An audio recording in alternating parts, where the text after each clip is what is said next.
کمال علوم انہوں نے حاصل کیے. میں نے شروع میں عرض کیا کہ جن لوگوں نے ریاضی ایجاد کی ہے نا، جنہوں نے لکھا ہے کہ الجبرے کی یہ تکون ہے، یہ جیومیٹری کے اصول ہیں، جنہوں نے اصول بنائے پھر جواب مرتب کیے، ان میں ایک نام ہے ڈاکٹر سر ضیاء الدین کا. ان کی کتابیں آج بھی یونیورسٹیوں میں پڑھائی جاتی ہیں. یہ آدمی علی گڑھ یونیورسٹی میں ریاضی کے استاد تھے. تو چونکہ یہ تیار کر رہے تھے، ایجاد کر رہے تھے، بہت ساری چیزیں بنا رہے تھے، تو ایک مسئلے میں الجھ گئے.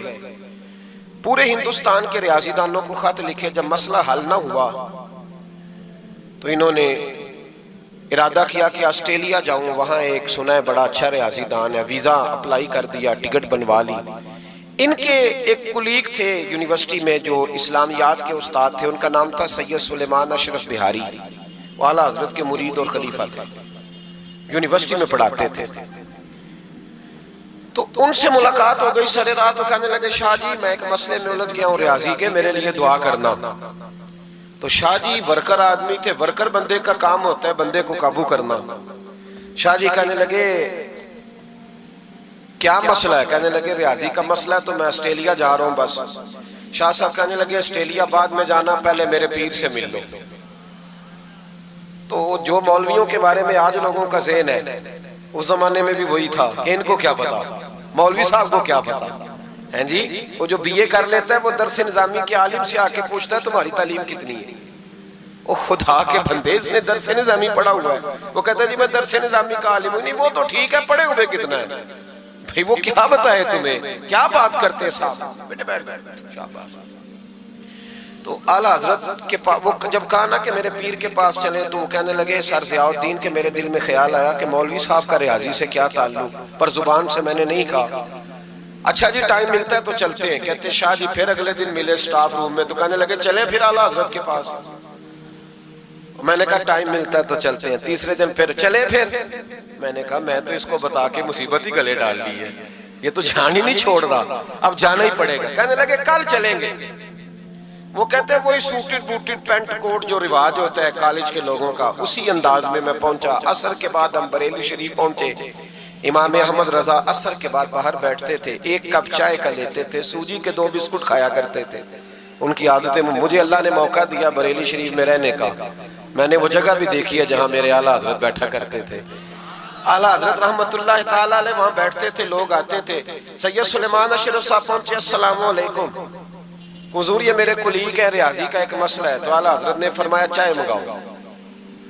تو وہ سر ضیاء الدین کہتے ہیں میرے دل میں خیال تھا کہ 10 منٹ بیٹھوں گا، مسئلہ تو میرا حل ہونا کوئی نہیں، تو چلو یہ میرا کلیگ ہے 10 منٹ بیٹھوں گا. کہتے ہیں وہ میں نے کاغذ اعلیٰ حضرت کو تھمایا، میرے ہاتھ میں چائے کی پیالی آ گئی. ادھر دیکھنا میری طرف. کہتے ہیں 1.5 منٹ لگا.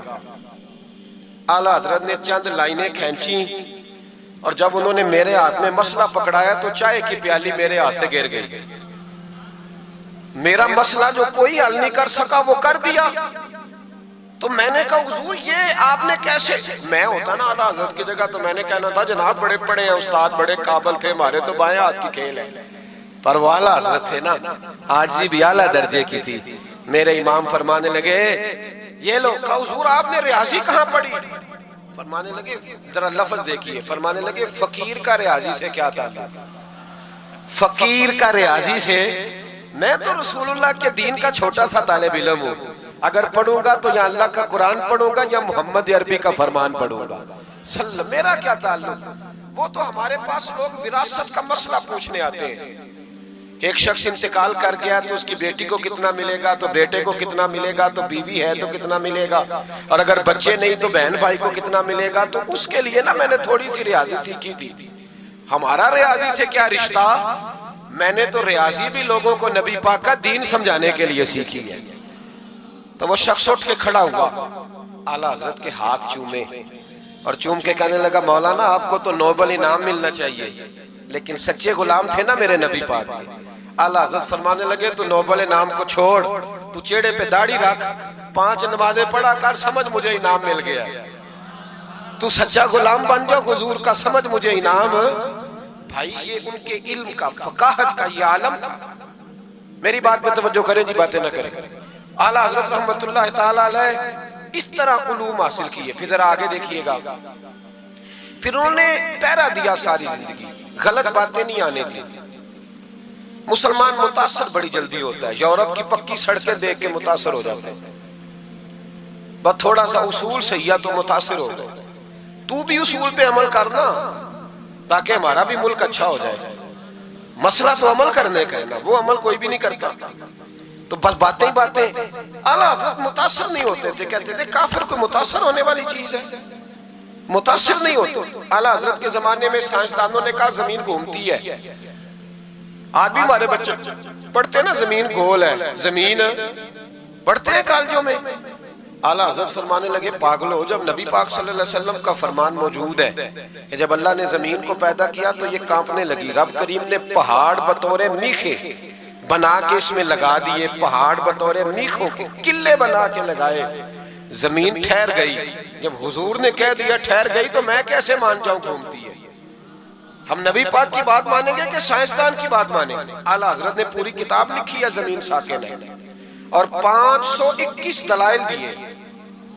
قرآن کی آیات بھی, احادیث بھی, اور سائنسدانوں کا جواب سائنسدانوں کی زبان میں. وہ متاثر نہیں ہوتے تھے, کہتے تھے ہم توحید کو ماننے والے, ہم کیسے متاثر ہوتے؟ پھر سائنسدانوں نے کہا اعلیٰ حضرت کے زمانے میں کہ کشش ثقل ہے. سمجھا تو پا رہا ہوں نا میں آپ کو اپنی باتیں, چلے ایسے ایسے کر دے تھوڑا سا, مجھے پتہ چل جائے آپ کو سمجھ آ رہی ہے. یہ میں خلاف ہوں یہ ہاتھ کھڑا کرانے کے, اور میں اس کے خلاف ہوں. میں سمجھتا ہوں کہ سنجیدگی بھی ایک حسن ہے, تو یہ کام ہونا چاہیے, جوش پیدا کرتا ہے, لیکن قسمیں نہیں ڈالنی چاہیے. وہ ایک نعت خواں تھا, ایک جگہ پہ میں حاضر تھا, زیادہ جگہوں پہ تو جاتا بھی نہیں, مشکل ہوتا ہے, طبیعت ایسی ہے. تو اس نے کہا جڑے جڑے ایماندار ہو ہاتھ کھڑے کرو. میں کہ خدا دے بندے جڑا نہیں چکتا ہو کدو بے ایمان ہے. تو یہ ویسے بھی سبحان اللہ اگر تجھے راضی کرنے کے لیے کہیں گے تو ثواب ہی کوئی نہیں ہونا. جی میں نے مزہ نہیں آیا سبحان اللہ آپ کو, بھئی تیرے لیے کہیں تو ثواب ہی کوئی نہیں. یہ ثواب اس وقت ہوگا جب اللہ کی رضا کے لیے کہیں گے. تو کیا چکر میں ڈال دیا, بڑے بوڑھے بابے بیچارے بیٹھے ہوتے ہیں, بے عزت کر دیا جاتا ہے محفل میں. آپ کو ذوق ہی نہیں ہے جی, آپ کو پتہ ہی نہیں ہے. تمہیں زیادہ پتہ ہے, زیادہ پتہ ہے. ایک نقیب محفل صاحب اسی طرح میں کسی جگہ پہ موجود تھا تو زور لگانے لگے, کہنے لگے تسی بڑے بات ذوق کو بول دے نہیں. میں نے ساتھی سے پوچھا, میں نے کہا کتنے پیسے لیے اس نے آنے کے؟ کہنے 40,000. میں انہوں آکھیا میں کہ نام بندے انہوں بے استقار, تو پیسے لے کے مفت آئے نہیں سارے, یہ تیرے سے زیادہ نیک ہے. تو یہ باہر نکلے, یہ ابھی ربیع الاول آئے گا تو کوئی تماشا نہ لگانا, جماعت بدنام ہوتی ہے, خبردار قطعاً کوئی تماشا نہ لگانا. یہاں بولیاں لگتی ہیں, جس کی سر سیدھی ہے وہ پیسے کما کے لے جاتا ہے, جو آپ کو 5 نمازیں پڑھاتا ہے اس کی کتابیں ساری زندگی پوری نہیں ہوتی. خدا کا خوف کرو, کرو مدح اہل دول رضا, پڑے اس بلا میں میری بلا, میں گدا ہوں اپنے کریم کا, میرا دین پارا ہے نہ نہیں.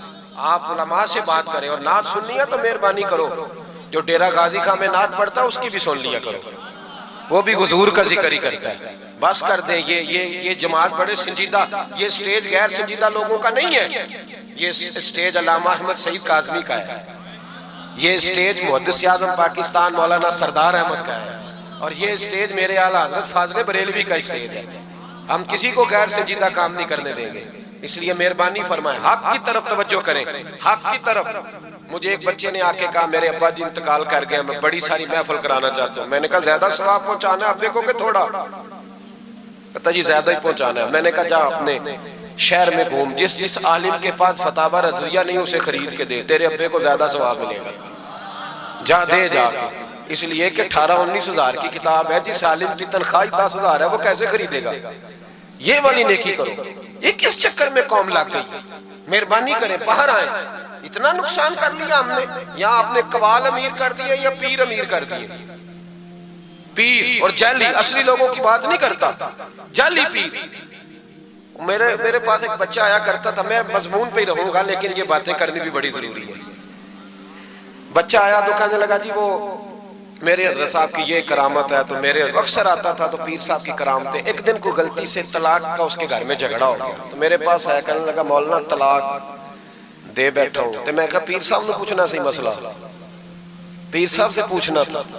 کہنے لگے وہ کہتے ہیں یہ علماء کا کام ہے. تو میں نے کہا پیری مریدی جہلا کا کام ہے. مسئلہ عالم بتائے گا اور گندم کا توڑا کون لے کے جائے گا؟ جاہل بس کریں. حضرت سلطان باؤ کا فتویٰ ہے بانج علمو جو کرے فقیری او کافر مرے دیوانہ ہو. بس کریں. سنجیدہ لوگ بنے آپ بڑے سنجیدہ لوگ اس لیے آپ سے آگے نکل گئے کہ سنجیدگی اختیار کی. تو میری بات پہ توجہ کرنا. اعلیٰ حضرت فاضل بریلوی رحمت اللہ علیہ کے زمانے میں لوگوں نے کہا کشف ثقل ہے جی. وہ کیا ہے؟ زمین چیزوں کو اپنی طرف کھینچتی ہے. یہ نظریہ کب بنا؟ ایک سائنسدان نہ بیٹھا تھا درخت کے نیچے تو اس نے دیکھا کہ سیب گرا ہے تو وہ بھی زمین پہ آیا ہے, امرود ٹوٹا ہے تو وہ بھی زمین پہ آیا ہے, انار ٹوٹا ہے تو وہ بھی زمین پہ آیا ہے. تو کہنے لگا زمین میں کشش ہے, ہر شے کو کھینچتی ہے, اور کشش ثقل کا نظریہ بن گیا. اعلیٰ حضرت رحمت اللہ علیہ تک جب بات پہنچی تو آپ فرمانے لگے سائنسدان پاگل ہو گئے. سائنسدانوں کی جو اچھی بات ہوگی وہ مانی جائے گی, لیکن جو بات درست نہیں ہوگی وہ تسلیم نہیں کی جائے گی. آپ فرمانے لگے یہ کیا بات ہوئی کہ آدھا کلو کا سیب تو زمین نے کھینچ لیا, امرود بھی کھینچ لیا, انار بھی کھینچ لیا, اور غبارے میں 1.5 چھٹانک ہوا بھر دیا, وہ زمین سے کھینچا نہیں گیا, وہ اوپر اڑ گیا ہے. فرمانے لگے یہ کیسا کشش ثقل ہے؟ 1.5 چھٹانک ہوا ہوتی ہے نا غبارے میں, وہ زمین سے کھینچا. اعلیٰ حضرت فرمانے لگے اصل کشش ثقل نہیں, اصل بات یہ ہے کہ ہر چیز اپنی اصل کی طرف لوٹ جاتی ہے, ہر چیز اپنی اصل کی طرف. فرمانے لگے ہوا کی اصل اوپر ہے تو غبارہ اسے اوپر لے گیا. انار سیب امرود زمین سے پیدا ہوئے تھے تو واپس زمین پہ آ گئے, واپس. آج بھی ڈاکٹروں نے بڑا پریشان کیا ہوا ہے. ہم لوگ جاتے ہیں سن سنا کے آ جاتے ہیں, علم نہیں نہ ہوتا. اللہ کرے ہم اعلیٰ حضرت کو پڑھنے والے بن جائیں, ہمیں سمجھ آئے ہمارے بزرگ ہمارا تحفظ کہاں کا. ڈاکٹر کے پاس جائیں, ڈاکٹر صاحب بچہ بیمار ہے تو ڈاکٹر صاحب کہتے ہیں کسی کو کھانسی تو نہیں گھر میں, کسی کو نزلہ تو نہیں, پہلے تو نہیں کسی کو بخار, تو پورا انٹرویو دے لیتے ہیں بھائی اس کی کیا وجہ جی, اگر ہو تو پھر کہنے لگے اگر کسی کو بخار ہو تو پھر بچے کو بھی ہو جاتا ہے, کسی کو کھانسی ہو تو بچے کو بھی. سمجھ آ رہی ہے؟ کہتے ہیں نا ڈاکٹر اس طرح سے, یہ بیماری کسی اور کو تو نہیں فیملی میں. میں نے کہا ڈاکٹر صاحب آپ کیا بات کر رہے ہیں؟ نبی پاک صلی اللہ علیہ وسلم نے فرمایا ہے کہ بیماری متعدی نہیں ہوتی, ایک سے دوسرے کو نہیں لگتی. بیماری ایک سے دوسرے کو, یہ صحیح بخاری میں موجود ہے. نبی پاک صلی اللہ علیہ وسلم سے ایک شخص نے کہا حضور میرے اونٹ کو خارش پڑ گئی, اور وہ جو اونٹ کھڑا ہے اس کی وجہ سے پڑ گئی ہے. تو کیا میرے محبوب کا سمجھانے کا انداز ہے؟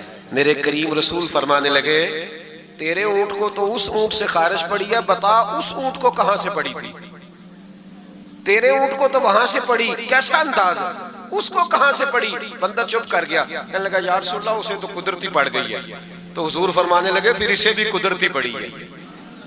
ڈاکٹر کہہ رہا ہے جناب کھانسی ہے تو کھانسی لگ گئی, شوگر ہے تو شوگر. او بھائی سن, اگر تو یہ کہے گا نا کہ ایک سے دوسرے کو بیماری لگتی ہے, تو جس کی ماں فالج کی مریض ہے اس کے بچے اس کی خدمت کریں گے؟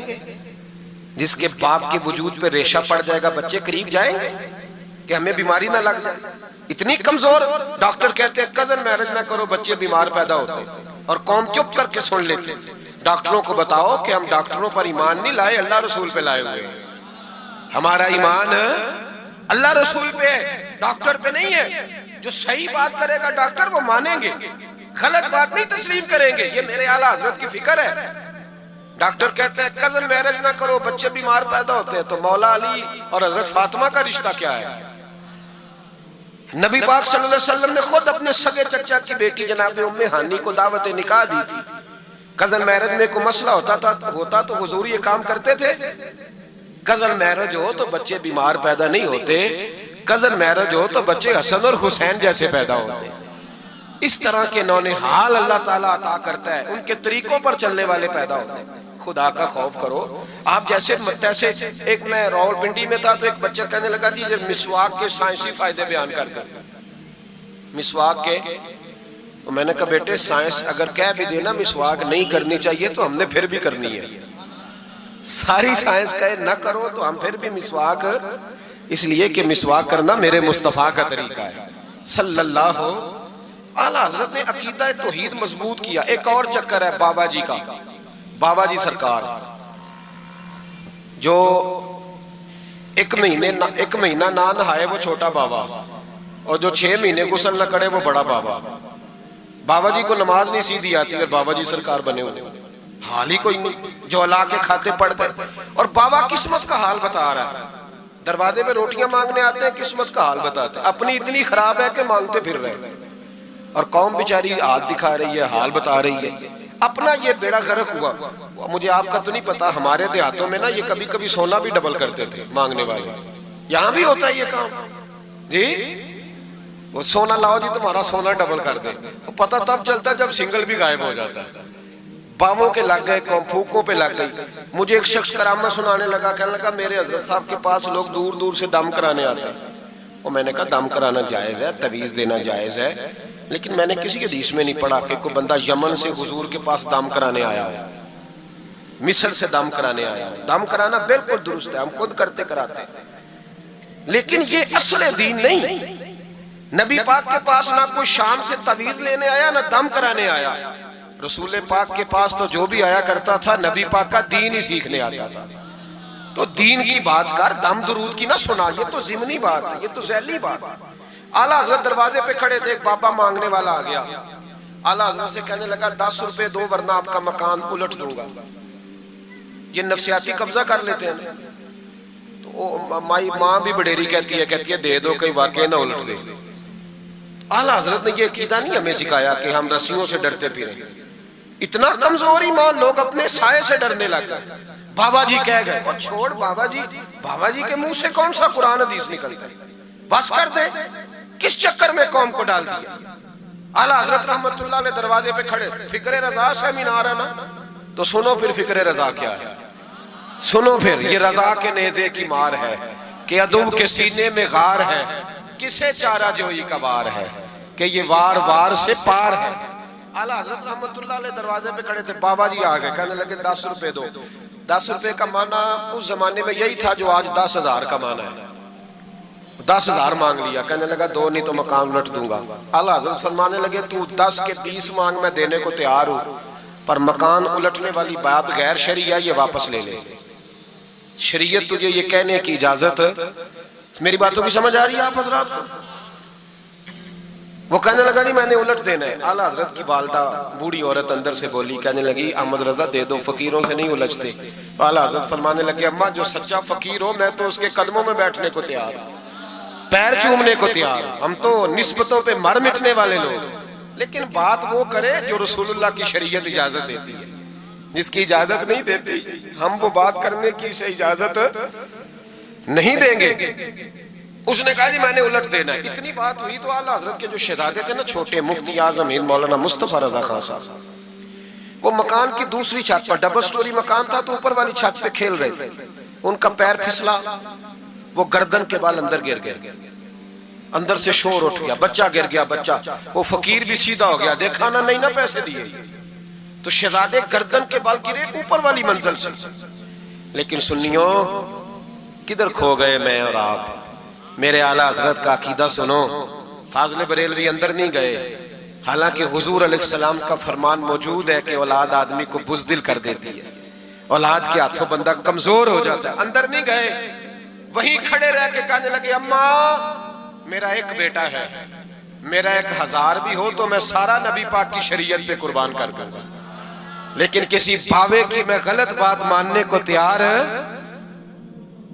اعلیٰ حضرت کی زبان سے یہ لفظ نکلے تو صاحبزادے اٹھ کے دوڑے آئے, کہنے لگے ابا جی ذرا ادھر تو دیکھیں, میں دوسری منزل سے گرا ہوں پر مجھے خراش بھی کوئی نہیں آئی, مجھے خراش بھی کوئی نہیں آئی. دیکھیں میرے کپڑوں کو مٹی بھی نہیں لگی. آپ کے 2-3 مرید کھڑے تھے, کہنے لگے حضور یہ آپ کی کرامت ہے. آپ فرمانے لگے میری کرامت نہیں, یہ میرا عقیدہ توحید ہے, یہ میرے رب پر ایمان ہے, خراش نہیں آئی. اب اس فقیر کو فرمانے لگے اعلیٰ حضرت کہ تو کہتا تھا مکان الٹ دوں گا, چل الٹ نہ پھر, 10 روپے نہیں لینے, الٹ. چپ کر گیا. تو اعلیٰ حضرت, لوگ کہتے ہیں مولوی صاحب کے پاس کیا ہے, جس کے سینے میں رسول اللہ کا دین ہے اس کے پاس کچھ نہیں تو پھر کسی کے پاس بھی کچھ نہیں.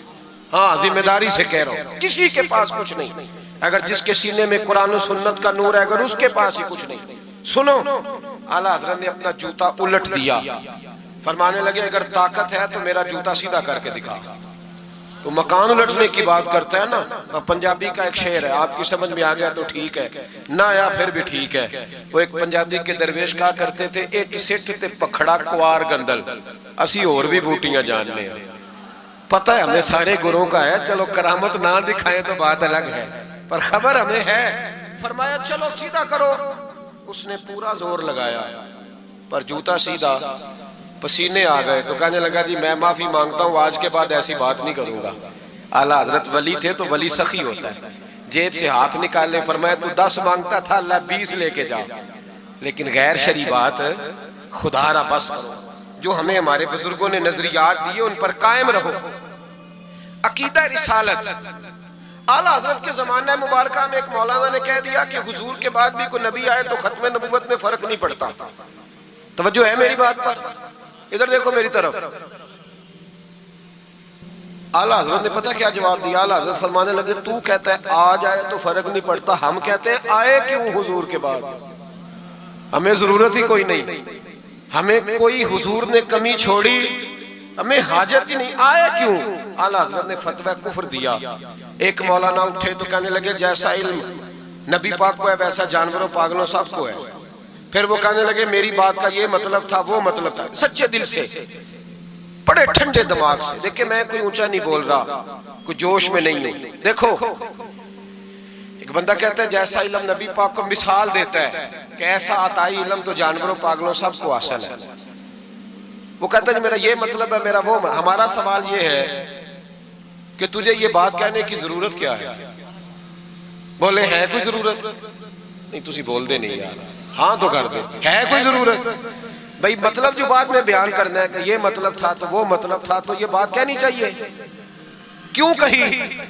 اعلیٰ حضرت رحمت اللہ علیہ فرمانے لگے تو پاگل ہو گیا, قرآن نہیں پڑھتا. وَعَلَّمَكَ مَا لَمْ تَكُنْ تَعْلَمْ. اللہ فرماتے ہیں محبوب جو آپ نہیں جانتے تھے میں نے سارا ہی آپ کو سکھا دیا ہے. فرمایا جس کا استاد رب ہو اسے کوئی کمی رہتی ہے؟ فرمانے لگے تو یہ مثالیں دیتا ہے, ہمارا عقیدہ یہ ہے کہ اللہ نے غیب کے خزانوں کی کنجیاں ہی اپنے نبی کو عطا فرما دی.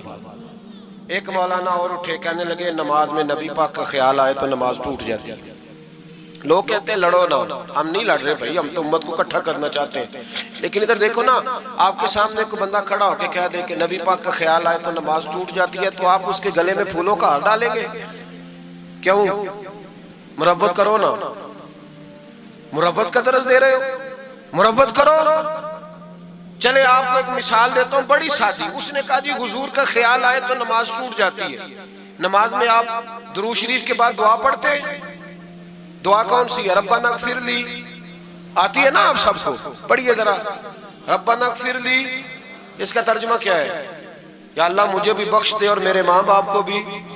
تو جب یہ دعا مانگی تو ابا جی کا خیال نماز میں آیا کہ نہیں آیا؟ اماں جی کا. سنی تھوڑا سا اگر آپ سمجھے نا, میرا سنی ایک ہی بات کرتا ہے, جب اس سے کوئی بندہ مسئلہ پوچھتا ہے نا تو سنی کہتے ہیں میں تو پڑھا ہوا ہی نہیں. او خدا کے بندے آج پڑھ کے جانا ساری محفل, اور آئندہ جمعہ بھی اپنے خطیب کے پاس پڑھنا ذرا دھیان سے, پھر اگلا بھی پڑھنا, پھر تو انشاءاللہ کہے گا نہیں میں پڑھا ہوا نہیں. بھئی نماز میں آیت پڑھتے ربنا اغفر لی, تو ابا جی کا خیال آتا ہے کہ نہیں؟ تو نماز ٹوٹ گئی کہ رہ گئی؟ اماں جی کا خیال آتا ہے کہ نہیں؟ اعلیٰ حضرت فرمانے لگے اگر تیرا باپ جو بے نمازی ہو, ان پڑھ, اس کا خیال آنے سے نماز نہیں ٹوٹتی, تو پھر سن ہمارا عقیدہ کیا ہے. تو کہتا ہے نبی پاک کا خیال آ جائے تو نماز ٹوٹ جاتی ہے. اعلیٰ حضرت فرمانے لگے ہمارا عقیدہ یہ ہے کہ جب تک رسول پاک کا خیال آئے نا ہماری نماز ہوتی ہی نہیں, ہوتی نہیں جب تک. کچھ لوگوں نے کہہ دیا نبی پاک ہماری طرح بشر ہے. او بھائی دیکھو نا, آج خبر ملی ہے کہ ہالینڈ نے پھر سے خاکے شائع کر دیے. ادھر دیکھو میری طرف, یہ ناموس رسالت کا مسئلہ 100 سال پہلے اعلیٰ حضرت نے سمجھایا تھا اور فرمایا تھا دشمن احمد پہ شدت کیجئے, ملحدوں سے کیا مربت کیجئے, شرک ٹھہرے جس میں تعظیم حبیب, اس برے مذہب پہ لعنت کیجئے. وہ جو ناموس رسالت کی بات تب کی تھی, فرمایا نادانو آج تو تم کہہ رہے ہو کہ حضور ہماری طرح کے بشر ہیں, تو جب تم بشر بناؤ گے تو پھر لوگ کہیں گے کہ سیاستدان کا خاکہ بن رہا ہے تو ان کا کیوں نہ بنے معاذ اللہ. اس وقت اعلیٰ حضرت نے کہا تھا نا یہ بات نہیں ہے. آپ فرمانے لگے بات یہ ہے کہ اللہ کی سرتاب قدم شان ہے یہ، انسان نہیں انسان، وہ انسان ہے یہ. قرآن تو ایمان بتاتا ہے انہیں، اور ایمان یہ کہتا ہے میری جان ہے یہ. ناموس رسالت کا مسئلہ ساری زندگی اعلیٰ حضرت نے سمجھایا اور لوگوں کو بتایا کہ جان ہے عشق مصطفیٰ. روز فضو کرے خدا جس کو ہو درد کا مزہ، وہ ناز دوا اٹھائے کیوں. اعلیٰ حضرت موجود تھے مدینہ شریف میں. اس زمانے میں نا نبی پاک کے گنبد کے سامنے کھجوروں کے 2 درخت ہوتے تھے. کھجوروں کے 2 درخت. شعراء سارے بیٹھے تھے تو شاعر جو ہوتا ہے نا وہ تشبیہ دیتا ہے بعضوں کا.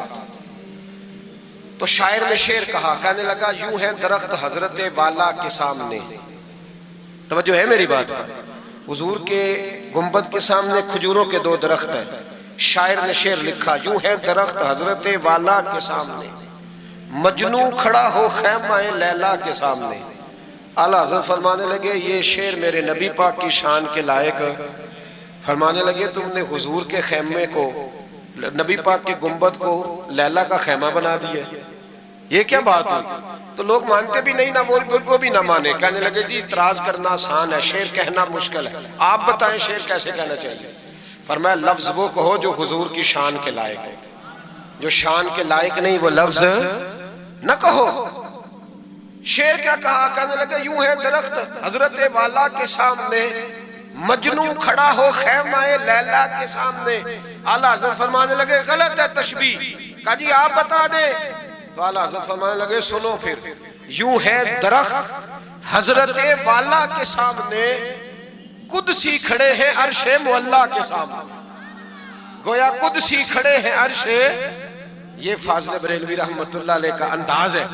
ناموس رسالت کے بارے میں کبھی کسی کو گنجائش، ہمارے اینکر ٹی وی پہ بیٹھ کے ابھی بھی باتیں ہوں گی سویرے بڑی، مولوی جذباتی ہے جی، یہ کہتا ہے کہ گستاخان رسول سے رشتہ توڑو، اور سارے اینکر ہمارے بچوں کو خراب کرتے ہیں. کہتے ہیں جی حضور نے تو اپنے بے ادب کو معاف کیا. بالکل معاف کیا ہے، بالکل معاف کیا. نبی پاک نے اپنے بے ادب کو معاف کیا ہے، پر حضرت ابو بکر صدیق نے حضور کے بے ادب کو کوئی نہیں معاف کیا. حضرت عمر نے حضور کے بے ادب کو معاف، حضرت عثمان غنی نے معاف، مولا علی نے معاف. ان لوگوں نے حضور کے بے ادب کو معاف. لیکن نا جو میری بے ادبی کرے گا اسے میں معاف کروں گا. بے ادبی میری کرے اور معافی میرے چھوٹے بھائی سے مانگ لے، اس کو حق ہے معاف کرنے کا. میں نے معاف کرنا ہے، چونکہ بے ادبی یہ موٹی بات ہے، اس کو سمجھ لیں.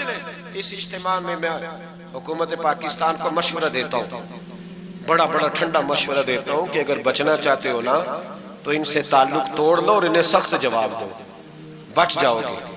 ورنہ جو ان سے رشتہ نہیں توڑے گا وہ خود بھی نہیں بچے گا، وہ راہوں میں بہ جائے گا، وہ اللہ کی پکڑ میں آ جائے گا، اس کے لیے مشکل ہو جائے گا. خدا را سخت جواب دو. تمہیں اللہ نے منصب دیا، موقع دیا، سخت جواب دو، سٹینڈ لو. لوگ کہتے ہیں علماء کی تقریروں سے کیا ہوتا ہے؟ ہماری تقریروں سے غازی علم دین شہید پیدا ہوتے ہیں، ہماری تقریروں سے عامر چیمہ شہید پیدا ہوتے ہیں، ہماری تقریروں سے غازی ممتاز حسین قادری پیدا ہوتے ہیں. یہ یہاں سے پیدا ہوتے ہیں. اس لیے مہربانی کریں، خدا کا خوف کریں اور سخت جواب دیں، اور اپنے مسلمان ہونے کا، آپ مسلمان ہیں، مسلمان ہونے کا ثبوت دیں، سخت جواب دیں. اور اگر وہ نہیں مانتے تو گزارا کھانے پینے روٹی کے بغیر ہو جاتا ہے، پر نبی پاک کے بغیر نہیں ہوتا. اس لیے مہربانی کرو، ان کو کرارا جواب جانا چاہیے. آپ تائید کرتے ہیں میری بات کی سارے حضرات؟ ہونا چاہیے نا جی ایسا.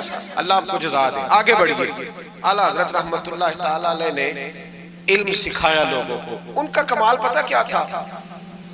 ہم نہ کمزور دلائل کے ساتھ میدان میں اترتے ہیں تو پھر ہم سے لوگ قابو نہیں آتے. ہمیں نا سٹڈی کرنی چاہیے، پڑھنا چاہیے. ہمارے یہاں پڑھنے پڑھانے کا رواج نہیں، بلکہ اب تو جب سے یہ سوشل میڈیا آیا ہے مفتی بھی سارے فیس بک کے رہ گئے.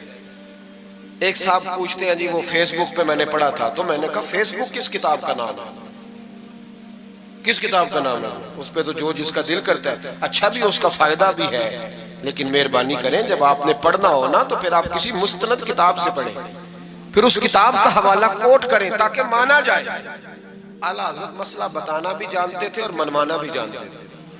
ان کی کسی کتاب کا کوئی جواب، اور جب جواب نہیں ہوتا تو بندے گالیاں دیتے ہیں، اور جب سامنے والا غصے میں آ جائے تو سمجھو الجھ گیا ہے، اب دلائل کوئی نہیں تو اب غصہ کر کے بھاگنا چاہتا ہے۔ اعلیٰ حضرت کا ایک فتویٰ ہے، میری باتوں کی سمجھ آ رہی ہے آپ حضرات کو؟ پیچھے والے ذرا کم کم ہاں نہ کر رہے ہیں، آ رہی ہے جی آپ حضرات کو سمجھ؟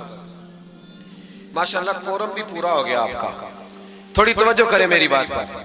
اعلیٰ حضرت رحمت اللہ تعالیٰ علیہ کا ایک فتویٰ ہے، اعلیٰ حضرت کا فتویٰ ہے کہ جمعے کی جو دوسری اذان ہے نا، بعض مسجدوں میں خطیب کے سامنے ہوتی ہے، فرمایا خطیب کے سامنے نہیں دینی چاہیے، باہر دروازے پہ دینی چاہیے، اعلیٰ حضرت کا فتویٰ ہے۔ اب میری بات بھی ذرا ٹھنڈے دل سے سن لیں، اگر کوئی خطیب کے سامنے دیتا ہے تو اذان اس کی بھی ہو جاتی ہے، سمجھ آ رہی ہے؟ صبح رٹا نہ ڈال دینا اپنی مسجد میں جا کے کہ جی انہوں نے تو ایسے کہا ہے تو آپ ایسے کرتے ہیں۔ لوگ اپنی ارادہ ہوتا ہے نا لڑائی کرنے کا تو بہانہ کوئی اور بنا لیتے ہیں، تو آپ کوئی کسی کا پروگرام ہو تو میری بات سامنے رکھ کے لڑائی نہ کرے۔ جس مسجد میں خطیب کے سامنے بھی جمعے کی دوسری اذان ہوتی ہے، اذان وہاں بھی بولیے ہو جاتا ہے۔ اعلیٰ حضرت کا فتویٰ ہے کہ باہر دینی چاہیے، پورا رسالہ لکھا ہے اعلیٰ حضرت، اور آپ دلیل یہ دیتے ہیں، آپ فرماتے ہیں کہ خطیب تو آیا بیٹھا ہے، باہر اذان پڑھو تاکہ باہر کسی کے کانوں میں جائے کہ ٹائم ہو گیا ہے، خطیب کو سنا رہے ہو، وہ تو آیا ہے۔ اس پر دلائل دیا اعلیٰ حضرت نے، چونکہ فروعی مسئلہ ہے، اختلاف کا حق رکھتے۔ جبل پور میں اعلیٰ حضرت چلے گئے تو وہاں کچھ مولانا حضرات ایسے تھے جو ناراض ہو گئے، کہنے لگے جی ہم 50 سالوں سے ایسے ہی کر رہے ہیں، انہوں نے نیا فتویٰ دے دیا، انہوں نے اعلیٰ حضرت پہ مقدمہ کر دیا۔ یہ کچھ لوگ کہتے ہیں نا جی مجھے 40 سال ہو گئے آپ آج بات بتا رہے ہیں، تو بھائی علم کا تعلق تجربے سے نہیں ہوتا کہ 40 سال کا بندہ تجربہ کر لے تو نماز صحیح ہو جاتی ہے، اس کے لیے نماز سیکھنی پڑتی ہے، یاد کرنی پڑتی ہے۔ تجربے کا تعلق علم سے وہ سیکھنا پڑتا ہے۔ اعلیٰ حضرت رحمت اللہ نے فتویٰ دیا کہ باہر اذان پڑھو، ایک آدمی نے مقدمہ کر دیا، کچہری چلا گیا کہ دیکھیں جی انہوں نے آ کے نیا مسئلہ چھیڑ دیا اور ہمارے خلاف فتویٰ دے دیا۔ اعلیٰ حضرت فرمانے لگے کسی کے خلاف نہیں دیا بھائی، میں نے تو مسئلہ پوچھا تو بتا دیا ہے۔ ہر بندہ قبول کرنے کی صلاحیت بھی نہیں رکھتا، حق قبول کرنے کے لیے بھی دریا جتنا دل چاہیے، قبول کرنا بھی بڑا مسئلہ ہے۔ اس نے مقدمہ کر دیا انگریز کی عدالت میں، اگرچہ جج مسلمان تھا، اور اعلیٰ حضرت کبھی انگریز کی عدالت نہیں جاتے تھے، فرماتے تھے عدالت وہ ہوتی ہے جہاں عدل ہوتا ہے، اس کو کچہری کہتے تھے، اور کبھی نہیں گئے تھے عدالت۔ فرماتے تھے جب نظام مصطفیٰ علیہ السلام نافذ ہوگا پھر جائیں گے۔ مخالفین نے مقدمہ کر دیا، وہ جو سامنے آواز دیتا ہے نا جج کے، فلاں بن فلاں حاضر ہو، ہمارے ہاں تو اسے ادری بھی کہتے ہیں، حاکر بھی کہتے ہیں، آپ پتہ نہیں کیا نام دیتے ہیں اس کو، کیا کہتے ہیں جی اس کو یہاں، چلے جو بھی ہے نمائندہ کہہ لیں آپ جج کا، میں تفصیل میں جاتا نہیں، اس کو کہا جاتا ہے نا فلاں بن فلاں کو بلاؤ۔ سمجھ آ رہی ہے آپ حضرات کو؟ اعلیٰ حضرت کا مرید تھا وہ بندہ، جب پتہ چلا نا اس کے جج کے پاس مقدمہ ہے تو اعلیٰ حضرت نے بلا کے اسے ساری بات سمجھا دی۔ وہ مخالفین جب کچہری پہنچے تو اعلیٰ حضرت گئے کوئی نہ، وہ کہنے لگے دیکھا وہ آیا نہیں، ہم جج صاحب کو کہیں گے وہ تو عدالت کو بھی کچھ نہیں سمجھتا، دیکھو نہ نہیں آیا، ذرا مسالہ لگائیں گے اور جلدی فیصلہ ہوگا۔ جج مسلمان تھا، اس نے کیس سارا پڑھا، سمجھ گیا کہ مسئلہ یہ ہے کہ ایک مولانا کہتے ہیں اذان خطیب کے سامنے دو، دوسرے کہتے ہیں وہاں دو۔ جب باری آئی نا اس کیس کی، کیس پڑھ کے نا تو اپنے اس نمائندے کو کہنے لگا مولانا احمد رضا بن نقی علی خان کو بلاؤ۔ اس کو اعلیٰ حضرت نے سمجھایا ہوا تھا، اس نے پتہ کیا کیا، جج کے کرسی کے سامنے کھڑے ہو کے تو کانوں میں انگلیاں دے لی، کہنے لگا مولانا احمد رضا بن نقی علی خان حاضر ہو، تو جج کہنے لگا وہ باہر جا کے کہنے لگا جی یہی بات تو میرے اعلیٰ حضرت فرماتے ہیں، یہی تو وہ کہتے ہیں کہ ان باہر جا کے خطیب تو آیا بیٹھا ہے، یہی تو وہ کہتے ہیں، یہی تو مسئلہ ہے۔ وہ جج اسی وقت کہنے لگا ان کو آنے کی کوئی ضرورت نہیں، وہ جو بھی کہتے ہیں صحیح کہتے ہیں، مسئلہ ان کے حق میں ملک سخن کی شاہی، تم کو رضا مسلم جس سمت آ گئے ہو سکے بٹھا دیے۔ یہ کمال تھا امام احمد رضا فاضل بریلوی، بات کہنی بھی آتی تھی اور بات منوانی بھی، منوا لی اپنی بات۔ وہ علماء بھی بڑے قابل تھے، انہوں نے رجوع کر لیا، کہنے لگے جی آپ کی بات عقلن بھی ٹھیک ہے نقلن بھی ٹھیک ہے، لہذا ہم ماننے کو پیلی بھیت میں اعلیٰ حضرت چلے گئے۔ اعلیٰ حضرت کا فتویٰ ہے کہ مریدنیوں کا پیر صاحب سے پردہ واجب ہے، جی یاد رہے گا آپ کو، اور اعلیٰ حضرت کا یہ فتویٰ ہے کہ کسی بزرگ کی قبر پہ جانا ہے تو 4 ہاتھ دور کھڑے رہنا ہے، قریب نہیں جانا. طواف کرنا حرام ہے قبر پر. بوسہ لینے میں بھی اختلاف ہے. اعلیٰ حضرت فرماتے ہیں میرا مسلک یہ ہے کہ بوسے سے بھی بچو. میرا نظریہ یہ ہے کہ بوسہ 4 ہاتھ دور کھڑے رہو. 4 ہاتھ یہاں تک ہوتے ہیں، چلیں آپ بالشت کر لیں، 4 بالشت دور کھڑے رہ کے فاتحہ پڑھو. کس نے ملنگوں کو اجازت دی ہے قبروں پہ ماتھا ٹیکنے کی جب اعلیٰ حضرت منع کر رہے ہیں؟ سارا کچھ ان کے کھاتے میں ڈال دیتے ہو جنہوں نے ساری زندگی لوگوں کو منع کرنے میں گزار دی. میں کبھی کبھی کہا کرتا ہوں میرے اعلیٰ حضرت بڑے مظلوم ہیں، بڑا ظلم ہوا، ہر عیب ان کے کھاتے میں ڈال دیا گیا، حالانکہ وہ پہرے داری کرتے رہے نبی پاک کی شریعت. فرمایا دور کھڑے رہ کے فاتحہ پڑھو. اور اعلیٰ حضرت سے کسی نے کہا تھا میں بزرگ کے مزار پہ کئی دفعہ آیا ہوں، فیض نہیں ملتا. آپ فرمانے لگے تم مزاروں پہ غیر شرعی حرکتیں کرتے ہو. تو بابے تو تم سے ناراض ہو گئے اللہ کے بھائی، وہ تمہارے اوپر فیض کی نچھاور کیسے کریں؟ تم تو ان کو تنگ کرتے ہو، غیر شرعی حرکتیں کرتے مزارات. لیکن بس موج ہے لوگوں کی، لگے ہوئے. مہربانی فرمائیں، توجہ کریں. اعلیٰ حضرت رحمت اللہ علیہ کو ایک شاہ جی تھے پیلی بھیت کے رہنے والے، انہوں نے جلسے پہ مدعو کی، آپ تشریف لے گئے. حالانکہ کم جاتے تھے، لکھنے لکھانے کے آدمی تھے، پڑھنے پڑھانے کم جاتے تھے. انہوں نے بلایا تو تشریف لے گئے. ہمارے ہاں تو اب ٹیلی فون ہے نا جی، تو منٹ پہ لوگ پوچھتے ہیں کہاں پہنچ گئے ہو، کہاں پہنچ گئے ہو، اب کہاں آ گئے. اس زمانے میں خط ہوتا تھا، خط ڈال دیا جاتا تھا اس تاریخ کو جلسہ ہے، جوابی خط آتا تھا پہنچ جائیں گے. اعلیٰ حضرت نے خط لکھا شاہ جی کو میں آ جاؤں گا. جس دن اعلیٰ حضرت پہنچے ان کو پتہ نہیں تھا کہ ان کے آنے کا ٹائم ہو گیا. اعلیٰ حضرت پہنچے تو شاہ صاحب، شاہ جی ان کا لقب تھا بزرگوں کا، وہ شاہ جی نا مریدنیوں کے بیچ بیٹھے تعویذ لکھ رہے تھے. آپ کو پتہ ہے مریدنیاں ہی زیادہ نذرانہ دیتی ہیں تعویذ کا، مرید تو پورا دیتے ہیں، اس لیے ان کا پیر زیادہ امیر ہوتا ہے. تو وہ تعویذ لکھ رہے تھے، مریدنیاں بیٹھی تھی دائیں بائیں.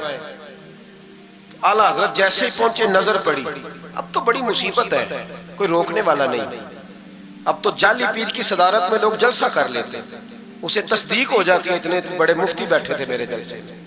ہم نے اللہ رسول کا دیا کھانا ہے تو خدا کا خوف کرنا چاہیے، رسول اللہ کے دین سے وفا کرنی چاہیے. غلط آدمی کی کبھی سپورٹ نہ کریں، ورنہ نبی پاک کو کیا منہ دکھائیں گے. میرے اعلیٰ حضرت رحمت اللہ تعالیٰ علیہ جب پہنچے، شاہ جی کو دیکھا مریدنیوں میں بیٹھ رہے تو واپس آ گئے. لوگوں نے کہا وہ تو اعلیٰ حضرت تو جا رہے. اعلیٰ حضرت رحمت اللہ علیہ جا رہے تھے، شاہ جی کو پتا چلا، وہ دوڑے آئے، آ کے کہا حضور لوگ دیکھ رہے ہیں، کہاں جا رہے ہیں؟ میں واپس جا رہا ہوں. کہنے لگے کچھ تو خیال کریں، لوگ کیا سوچیں گے. اعلیٰ حضرت کے ہاتھ میں چھڑی تھی، زور سے زمین پہ ماری. فرمایا جو نبی پاک کی شریعت کا خیال نہیں کرتا میں اس کا خیال کروں، جو شریعت کا خیال نہیں کرتا اس کا خیال کروں. شریعت کا بات سمجھ لیں گے جملہ، جو شریعت کا خیال نہ کرے کبھی اس کا خیال، اور جو شریعت کا خیال کرے اس کے پیروں میں بیٹھے رہو، اس کی نوکری کرو، اس کی ڈیوٹی کرو، اس کی غلامی کرو، لازمی کرو. وہ شاہ جی نے ایک دلیل دی، کہنے لگے حضور یہ جو مریدنیاں ہوتی ہیں یہ بیٹیوں کی طرح ہوتی ہیں. تو اعلیٰ حضرت فرمانے لگے طرح ہی ہوتی ہیں، بیٹیاں تو نہیں نہ ہوتی. اور پھر دلیل دیکھو اعلیٰ حضرت کی دلیل کتنی اعلیٰ ہے. اعلیٰ حضرت فرمانے لگے شاہ جی قرآن نے نبی پاک کی ازواج کو مومنوں کی مائیں کہا ہے، وَأَزْوَاجُهُ أُمَّهَاتُهُ، نبی کی بیویاں تمہاری مائیں ہیں. لیکن فرمایا وہی اماں حضرت ام سلمہ بیٹھی تھی تو نابینا صحابی آئے تھے، جس کو قرآن نے ماں کہا، اس کے سامنے بیٹا آیا تھا. تو رسول کریم صلی اللہ علیہ وسلم نے جناب ام سلمہ سے کہا پردہ کرو. عرض کی حضور وہ تو نابینا ہے. فرمایا تمہیں تو نظر آ رہا ہے نا. فرمایا جس کو قرآن ماں کہے جب اس سے پردہ ضروری ہے تو یہ تو بیٹیوں کی طرح ہے. شاہ جی بھی بڑے ظرف والے آدمی تھے، کہنے لگے حضور ہاتھ قریب کریں، مجھے سمجھ آ گئی، آپ کے ہاتھ میں توبہ کرتا ہوں، آج کے بعد یہ کام نہیں کروں گا. بڑے آدمی تھے نا، مان گئے. بڑا آدمی مانتا ہے، جو بزدل ہوتا ہے تو اپنی غلطی پہ ڈٹ جاتا ہے. جب مان گئے تو پھر اعلیٰ حضرت بھی تو اعلیٰ تھے نا، جب کہا نا مانتا ہوں تو پھر امام احمد رضا بھی جھکے. اور لوگوں کو پتا تب چلا جب اعلیٰ حضرت نے شاہ جی کے پیر چومنے شروع کر دیے. پہلے ناراض ہو کے جا رہے تھے، میں تیرا خیال، اب شریعت پہ عمل کیا تو قدم چومے. اعلیٰ حضرت غلام تھے سید، اتنا علم پڑھنے کے باوجود ایک پیر کے مرید ہوئے. سمجھ آ رہی ہے میری بات؟ مرشد کے مرید ہوئے اتنا علم پڑھنے کے بعد نوکری کی. ہم تو ضرورت ہی نہیں, جو بندہ 2-4 جماعتیں پڑھ جاتا ہے وہ تو کہتا ہے مجھے پیر اچھا ملتا ہی کوئی نہیں جی. تو میں کہتا ہوں جب بندہ پڑھ لکھ جائے اور پیسے جیب میں آ جائیں تو پھر اچھا پیر کیسے مل جائے؟ اس میں شک نہیں, پیر بھی غلط ہے, لیکن اچھے لوگ بھی دنیا میں موجود ہیں. یہ ہو نہیں سکتا کہ اچھے لوگ ہوں نہ, لیکن ہم کسی نیک آدمی کی غلامی کرنا پسند نہیں کرتے. ہم رش دیکھتے ہیں کدھر زیادہ ہے, رش کے پیچھے. اعلیٰ حضرت مرید ہوئے اور پیر خانے کی نوکری کی. جب ڈیوٹیاں لگتی تھیں آستانے پہ تو میری طرح کا تو کہ مولوی کہیں مرید بھی ہو نا تو پیر خانے پہ جا کے اسٹیج پہ بیٹھنا پسند کرتا ہے. لیکن اعلیٰ حضرت فرمایا کرتے تھے میری باتھ روم پہ ڈیوٹی لگاؤ, میں وہ والی نوکری کروں گا, اس سے میرا نفس کچلا جاتا ہے. وہ اتنے بڑے عالم ہو, فرمایا کرتے تھے میری وہ ڈیوٹی لگاؤ جو سب سے چھوٹی ہے. عاجزی اس درجے کی تھی, اتنی عظمتوں, اتنی فضیلتیں, اور پھر جب اتنا کچھ اللہ بندے کو دیتا ہے نا, اتنا اسے تقویٰ, پھر اسے اللہ بصیرت کی روشنی دیتا ہے. حضور فرماتے ہیں اتقوا فراست المومن فإنہ ینظر بنور اللہ, مومن کی فراست قلبی سے ڈرو, وہ اللہ کے دیے ہوئے نور سے دیکھتا ہے. اعلیٰ حضرت رحمت اللہ تعالی علیہ, ان کے خلیفہ تھے سید نعیم الدین صاحب مراد آبادی, تفسیر خزائن العرفان لکھی انہوں نے. سید صاحب کے ایک دوست تھے سید دیدار علی شاہ صاحب, لاہور میں ان کا مزار ہے. جب داتا صاحب جائیں نا تو محدثین کے مزاروں پہ بھی جایا کریں. ملنگوں کے مزاروں پہ رش رہتا ہے, علماء کی قبروں پہ جاتا ہی کوئی نہیں, وہاں بھی جایا کرو, ان لوگوں نے بڑی خدمت کی ہے دین کی.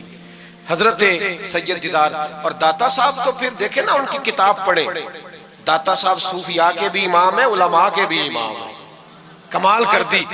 تو میرے بھائی حضرت جناب سید دیدار علی شاہ صاحب سید نعیم الدین مراد آبادی رحمت اللہ تعالیٰ علیہ کے دوست تھے.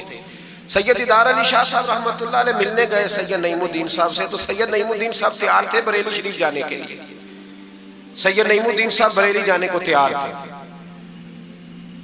عمر میں بھی اعلیٰ حضرت سے بڑے تھے دیدار علی شاہ صاحب. تو کہا دیدار علی شاہ, اور مرید اور خلیفہ بھی کسی اور کے تھے, سید شاہ فضل الرحمان گنج مراد آبادی رحمت اللہ علیہ کے مرید اور خلیفہ. کہنے لگے چل یار میں بریلی شریف جا رہا ہوں, اعلیٰ حضرت سے ملا کے لاؤ. تو دیدار علی شاہ صاحب نے عذرائے محبت, دل لگی میں نہیں بندہ بات کرتا, کہنے لگے میں کسی کے پاس کیوں جاؤں, میں خود بہت بڑا عالم ہوں.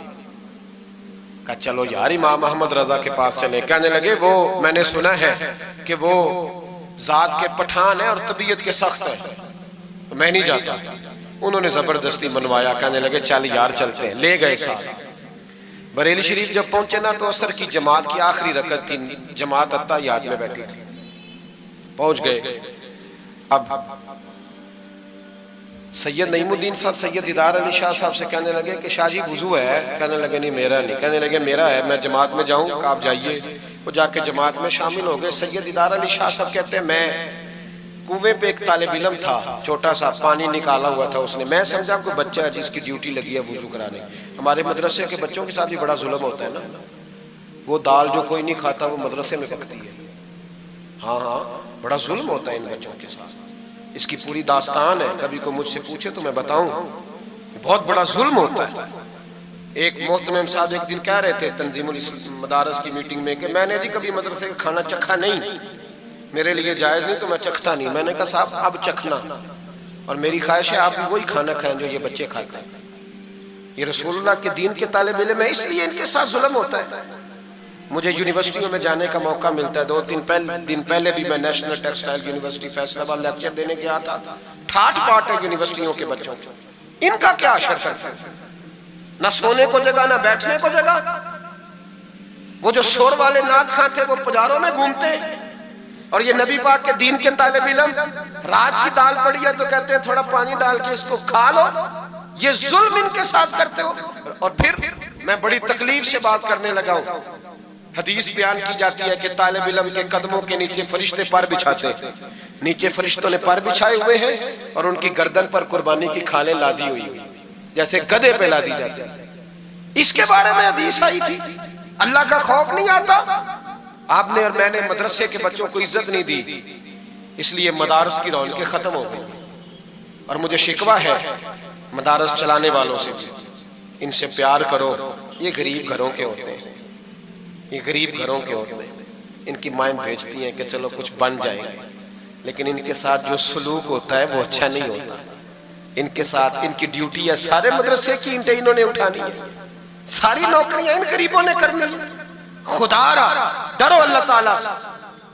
اعلیٰ حضرت رحمت اللہ تعالیٰ علیہ کے مدرسے کا ایک بچہ کھانا لے کے آیا گھر سے، چلو بات آ گئی تو پہلے یہ کر لوں۔ آپ اعتکاف بیٹھے ہوئے تھے، افطاری لے کے آیا تو ذرا دیر سے پہنچا، اعلیٰ حضرت کو جلال آیا تو ایک تھپڑ ہلکا سا گردن، اوے تو جلدی نہیں آتا؟ بچہ کہنے لگا غلطی ہو گئی، احتیاط سے آؤں گا، رستے میں کھیلنے لگ گیا۔ بچہ جا کے سو گیا۔ تراویح اعلیٰ حضرت نے بڑی مشکل سے پڑھی، اور تراویح کے بعد مولانا امجد علی اعظمی صاحب صاحب بار شریعت کو کہنے لگے جاؤ کوئی طالب علم کو ڈھونڈ کے لاؤ۔ ملک العلماء مولانا ظفر الدین بیاری سے کہنے لگے میرا کلیجہ پھٹتا ہے، اسے بلاؤ، وہ کدھر گیا؟ اس کی کیا غلطی تھی؟ بچہ چھوٹا تھا، ڈھونڈو۔ ساری رات علماء ڈھونڈتے رہے، طالب علم چھوٹا تھا۔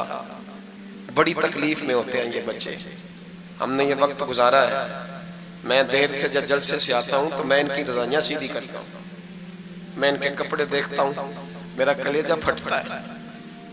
عید کے موقع پر انہیں وہ والے جوڑے دیے جاتے ہیں جو بازار میں بکتے ہیں، انہیں خیراتی سمجھ کے روٹی دی جاتی ہے، صرف اس لیے کہ یہ رسول اللہ کا دین پڑھتے پڑھا۔ وہ بچہ کدھر ہے؟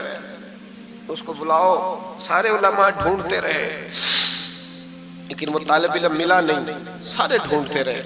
وہ کہیں سو گیا، ٹھنڈ تھی، صفوں میں چھپ کے سو گیا۔ سحری کے وقت اٹھا، میرے اعلیٰ حضرت ساری رات سوئے نہیں۔ سحری کے وقت وہ آیا تو لوگوں نے دیکھا کہ کروڑوں لوگوں کا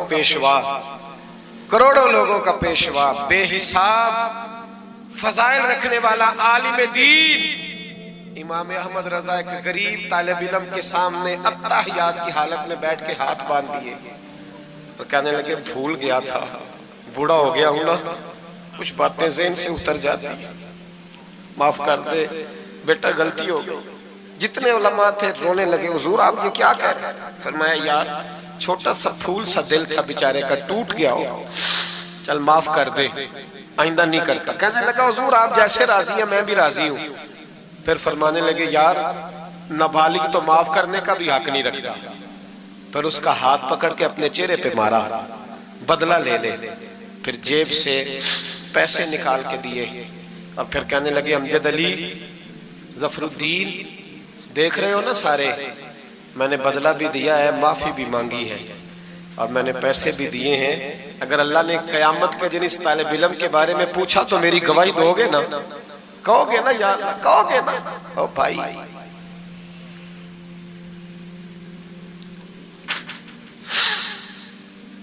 کمال تھا میرے اعلیٰ حضرت رحمت اللہ۔ عالم وہ ہوتا ہے کہ جس کے پیچھے 4 گاڑیاں آگے اور 4 پیچھے ہوں، پیچھے ہٹ جاؤ پیچھے ہٹ جاؤ، وہ مرشد ہوتا ہے۔ مرشد وہ ہوتا ہے جس کے پاس سے تقوی کی خوشبو آتی ہے، خوف خدا کی خوشبو آئے، رسول اللہ کی محبت جاگے، وہ کامل مرشد ہوتا ہے۔ حضرت سید نعیم الدین صاحب مراد آبادی رحمت اللہ علیہ فرماتے ہیں میں پہنچا اس طالب علم کو، میں نے سمجھا کہ وضو کرانے والا ہے، تو میں نے کہا پانی اٹھانے لگا تو کہنے لگا بابا جی پوچھ تو لیں پہلے، پانی تو میرا ہے۔ فرماتے ہیں میں نے کہا چل بیٹے پھر دے دے اگر تیرا ہے تو، میں نے وضو کرنا ہے۔ تو وہ بچہ کہنے لگا حضور آپ کو پتہ ہے کہ نابالغ اپنی مرضی سے بھی اپنی چیز کسی کو نہیں دے سکتا۔ مولانا دیدار علی شاہ صاحب فرماتے ہیں میرے دل پہ چوٹ لگی، میں نے کہا دیدار علی، احمد رضا کے مدرسے کے تو نابالغوں کا علم بھی تجھ سے زیادہ ہے، نابالغوں کا یہ حال ہے تو بڑوں کا کیا حال ہوگا۔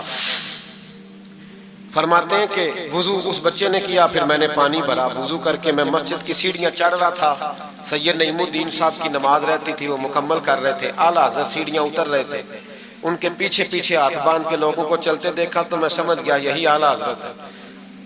اعلیٰ حضرت کی کرامت تھی کہ سید کی آنکھیں دیکھ کے پہچان جاتے تھے کہ سید ہے، آنکھیں کہتے ہیں جب سیڑھیاں اعلیٰ حضرت اتر رہے تھے میں چڑھ رہا تھا تو میری آنکھیں دیکھ کے پہچان گئے، سلام لی تو کہنے لگے آپ سید ہیں، تیری نسل پاک میں ہے بچہ بچہ نور کا، تو ہے عین نور تیرا سب گھرانہ نور، آپ سید ہیں؟ کہتے ہیں میں نے کہا جی، کہتے ہیں اتنا بڑا عالم، جب میں نے جی کہا تو فوراً جھکے اور میرے ہاتھ چوم لیے۔ تو میں نے پوچھا طبیعت کیسی ہے؟ وہ بات جو میری اور سید صاحب کی تنہائی میں ہوئی تھی، میں نے کہا اعلیٰ حضرت سے پوچھا حضور طبیعت کیسی ہے؟ تو کہنے لگے شاہ جی ذات کا پٹھان ہوں، طبیعت ذرا سختی ہے میری، پٹھان جو ہوں تو ذرا طبیعت سختی ہے، کیا کروں؟ سید صاحب کہتے ہیں میں نے کہا حضور وہ تو میں نے ایسے ہی فرمایا، شاہ جی جو ہو گیا ٹھیک ہو گیا، آپ نماز پڑھ لیں میں انتظار کرتا ہوں، آپ نماز پڑھ لیں۔ کہتے ہیں پھر میں اعلیٰ حضرت کا ہو کے رہ گیا، اور پھر ساری زندگی مجھے شکوہ رہا کہ اتنی دیر سے کیوں آیا ہوں، زندگی سے یہی تو گلہ ہے کہ تو بڑی دیر سے ملا ہے۔ خوف پتہ کتنا تھا دل میں، عاجزی کتنی تھی۔ اللہ جانتا ہے میں نے بریلی شریف میں وقت گزارا ہے، وہاں نوکری کی ہے، ٹکڑے کھائے ہیں، میں نے وہاں کرو فر نہیں دیکھا، ہٹو بچو نہیں دیکھا، بڑے بڑے ان کے قد کاٹ ہے علمی، لیکن عاجزی دیکھی، عام طریقے سے گلیوں میں گھومتے دیکھا۔ میں جلسوں میں جاتا ہوں تو میری خواہش ہوتی ہے میں بیٹھ جاؤں، لوگ مجھ سے ملنے سارے، لوگ شکوہ کرتے ہیں غریب، کہتے ہیں حضرت جی اگر وزیر ہمیں نہیں نہ ملتا تو پیر بھی نہیں ملتا، کوئی ہمارے دکھ نہیں سنتا، تگڑا مرید آ جائے تو اسے ہاتھوں سے بوٹیاں ڈال کے دی جاتی ہیں، اور غریب آ جائے تو اس کی طرف نظر التفات بھی نہیں کرتے، اور کہتے ہیں اس کو عقل نہیں۔ تو میں کہتا ہوں صاحب جب جیب میں پیسے نہیں ہوتے تو عقل بھی نہیں ہوتی، پھر تو انسان کو ہوش نہیں ہوتی تو عقل کہاں ہوتی؟ سب روگاں دا روگ محمد جس دا نام غریبی، ایک کانڈ بلا کے لنگ جاندے نہیں دوست یار قریبی۔ چھوٹا سا ایک بچہ 10-12 سال کا، سید قنات علی شاہ صاحب اعلیٰ حضرت کے خلیفہ ہیں، وہ کہتے ہیں وہ چھوٹا سا بچہ آ کے کھڑا ہوا، کہنے لگا حضور آپ کی دعوت پکانی ہے، کوئی ٹائم دیں گے؟ اعلیٰ حضرت ابھی کچھ کہنے لگے تھے، کہنے لگا حضور میں یتیم ہوں، اکیلا ہوں، صرف میری اماں ہے، ملے گا ٹائم؟ تو اعلیٰ حضرت فرمانے لگے تجھے نہیں ٹائم دینا، چپ کر گیا، فرمانے لگے میں نے نہیں تجھے ٹائم دینا، تو نے مجھے دینا ہے، بتا بیٹے کب آؤں؟ کہنے لگا کل زور کے بعد آ جا۔ فرمایا اکیلا ہوں یا کسی کو لے آؤں؟ کہنے لگا ایک بندہ لائیے گا، دو نہ آئے۔ سید قنات علی شاہ صاحب کو اعلیٰ حضرت نے ساتھ لیا، اس بچے کے گھر زور کے بعد پہنچے، دروازے پہ دستک دی تو کہنے لگا جی آ گئے آپ؟ میں آیا، ایک بوری ایک ٹاٹ اندر سے لایا اور باہر گلی کے دروازے پہ بچھا دیا، کہنے لگا حضور گھر میں کمرہ ایک ہی ہے اور آپ پردے کے پابند ہیں، تو میری اماں ہے گھر میں، یہیں بیٹھنا ہے۔ فرمایا بیٹے ہم تیرے مہمان ہیں، جدھر تو کہے گا بیٹھ جائیں گے۔ فاضل بریلوی بیٹھ گئے، اعلیٰ حضرت بیمار رہتے تھے، ڈاکٹر نے کہا سخت غذا نہیں کھانا، تو آپ سوجی کے بسکٹ دوپہر میں عصر کے بعد تھوڑے لیتے تھے۔ وہ بچہ دال پکا کے لایا تو بوڑھی اماں نے پکائی، کچھ پکی کچھ کچی، باجرے کی موٹی روٹیاں، اور گلی میں لا کے رکھ دی۔ بریلی کے امام نے یوں کھائیں جیسے کو بڑی اعلیٰ غذا ہو۔ کہتے ہیں پہلی سید قنات شاہ صاحب کہتے ہیں پہلی دفعہ اتنا کھانا کھایا، 1.5 روٹی کھا گئے۔ تو فرمانے لگے میں نے کہا حضور مہربانی کریں تھوڑا کھائیں، یہ طبیعت آپ تو کھاتے ہی نہیں تو آپ کی طبیعت پریشان ہوگی۔ فرمایا چپ کر، اپنی صحت دیکھوں کہ غریب اور یتیم کا دل دیکھوں؟ فرمایا دیکھنا معصوم سا دل ہے، ٹوٹ جائے کھانے میں۔ کہتے کھل کے کھایا، پھر وہ باہر چائے بھی لایا، چائے پی، پھر اعلیٰ حضرت نے کچھ نذرانہ نکال کے دیا، فرمایا یہ تحفہ رکھ لو، کچھ پیسے بھی دیے، کہا اجازت ہے جاؤں؟ کہا جی ٹھیک ہے جائیں۔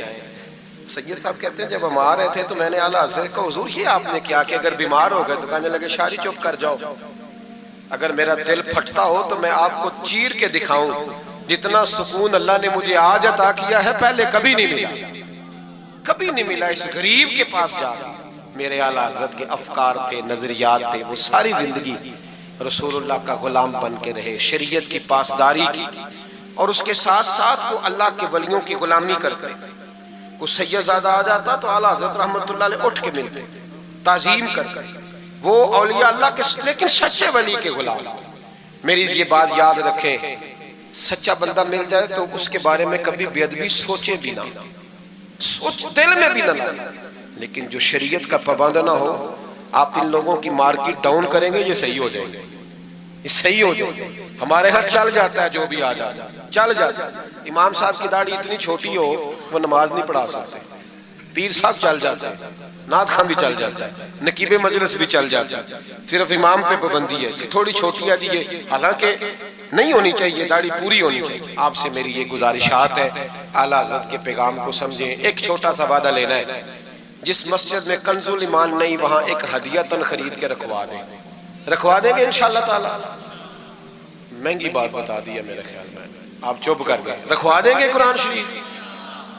اور جس کے پاس 10 رکھوانے کی توفیق ہے وہ 10 رکھوا دیں، اور اپنے علماء کو اعلی حضرت کی کتابیں خود خرید کر پہنچائیں، لائبریریوں میں رکھوائیں، ان کا پیغام عام کریں، لوگوں کو دیں اور تلقین کریں کہ اسے پڑھیں۔ جو سوشل میڈیا استعمال کرنے والے ہیں وہ علماء سے لے لیں، اعلی حضرت کے فتاوی جات، وہ اس کو آگے شیئر کریں، ان کی باتیں آگے پہنچائیں، اپنی اپنی ذمہ داری کا احساس کریں، نمازیں 5 مسجد میں باجماعت پڑھیں۔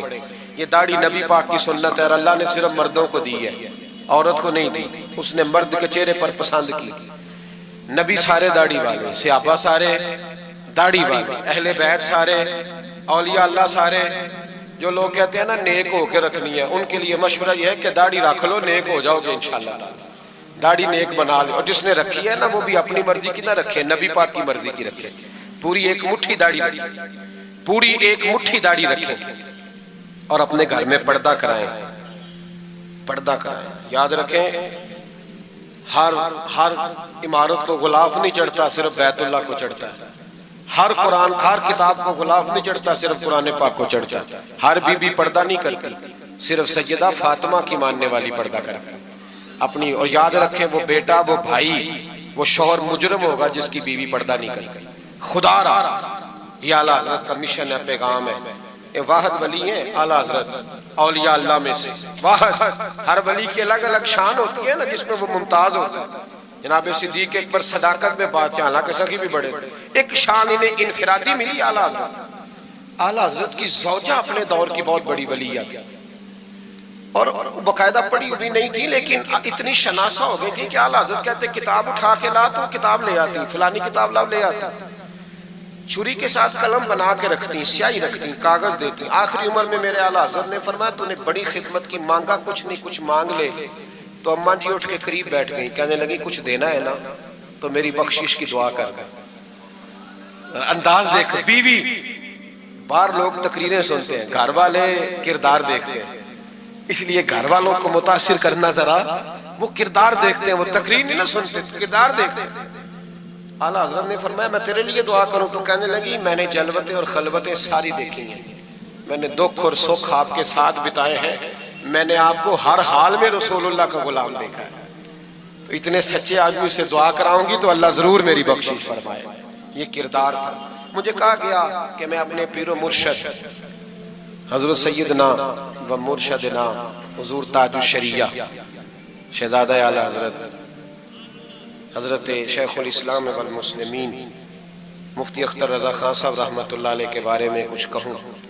نہ میری حیثیت ہے، نہ میری اوقات ہے، نہ میرے لفظوں میں اتنی طاقت ہے، یہ تو کچھ ڈیوٹی لگی ہوئی ہے تو کچھ بات کر لیتے ہیں۔ حضور تاج الشریعہ اعلیٰ حضرت کے پڑپوتے تھے، ازہر یونیورسٹی میں تعلیم، بڑے باپ کے بیٹے ہونے کے باوجود باقاعدہ تعلیم حاصل کی اور ازہر یونیورسٹی کو ٹاپ کیا۔ ایک اجمی نے جا کے عربیوں سے زیادہ نمبر حاصل کیے، اور پھر واپس آئے تو پوری دنیا میں دین کا کام کیا۔ کئی زبانوں میں آپ کی کتابیں، کروڑوں لوگ آپ کے مرید تھے۔ میری طرح کے کئی لوگ باہر دروازے پہ کھڑے رہتے تھے کہ چلو اس رستے میں بیٹھنے کا موقع مل جائے جہاں سے انہوں نے گزرنا ہے۔ کئی لوگ اللہ نے توفیق دی مجھے کچھ دیر ان کے پاس بیٹھنے کی، کچھ ان سے سیکھنے کی، کچھ پڑھنے کی، انہوں نے مہربانی فرمائی تو وہاں بھی بلوایا۔ یہ بھی ان کا وصال ہوا ہے۔ کروڑوں لوگوں نے نماز جنازہ پڑھی ہے، کروڑوں لوگوں، کروڑوں۔ اور انڈیا کی میڈیا یہ کہتا ہے کہ ہمیں سمجھ نہیں آئی کہ کروڑوں لوگ آئے ہیں پر پتہ بھی کوئی نہیں ٹوٹا، پتہ بھی کوئی نہیں ٹوٹا۔ 50,000 آدمی اکٹھا آ جائے نا آپ کے ڈی جی خان میں تو پکوڑے بھی ختم ہو جائیں گے، لیکن وہاں کروڑوں لوگ آئے، پتہ نہیں روٹی کس نے دی، کھانا کس نے کھلایا۔ بڑے باپ کے بیٹے تھے لیکن خود بھی بہت بڑے تھے، ساری زندگی رسول اللہ کا دین پھیلایا۔ دعا کرنا اللہ تعالیٰ ہمیں ان کے طریقوں پر چلنے کی توفیق عطا فرمائے۔ میں دعا کرتا ہوں جو کچھ میں نے عرض کیا اللہ اسے قبول فرما لے، جہاں ہم بھول گئے اللہ ہم سے درگزر فرمائے۔